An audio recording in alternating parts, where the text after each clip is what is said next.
بسم اللہ الرحمن الرحیم۔ السلام علیکم ورحمۃ اللہ وبرکاتہ۔ عابد راضی چینل کی طرف سے آج میں اپنے دوستوں کو بتاؤں گا کہ رسول اللہ صلی اللہ علیہ وسلم مشکلات میں کون سا عمل کیا کرتے تھے، تاکہ میرے دوست بھی جب مشکلات میں ہوں تو اپنے نبی کے راستے پر چلتے ہوئے وہی عمل کریں۔ اس سے پہلے میں اپنے تمام دوستوں سے گزارش کروں گا کہ اس چینل کو آپ نے سبسکرائب کرنا ہے، بیل آئیکن پہ کلک کرنا ہے تاکہ ڈیلی ویڈیو آپ لوگوں تک پہنچ سکے۔ تو سٹارٹ کرتے ہیں آج کا لیسن۔ بسم اللہ الرحمن الرحیم۔ نبی اکرم صلی اللہ علیہ وسلم کو جب کوئی مشکل معاملہ پیش آتا تو فرماتے، یا حی یا قیوم برحمتک استغیث۔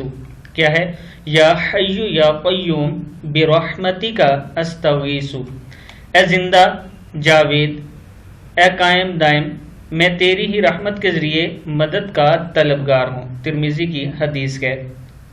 میں اپنے دوستوں سے بھی گزارش کروں گا کہ جب آپ پر مصیبت آئے تو نبی اکرم صلی اللہ علیہ وسلم کی سنت کے مطابق یہ دعا پڑھا کریں، انشاءاللہ آپ کی مصیبت ٹل جائے گی۔ امید ہے کہ آپ اس ویڈیو کو آگے شیئر کریں گے۔ السلام علیکم ورحمۃ اللہ وبرکاتہ۔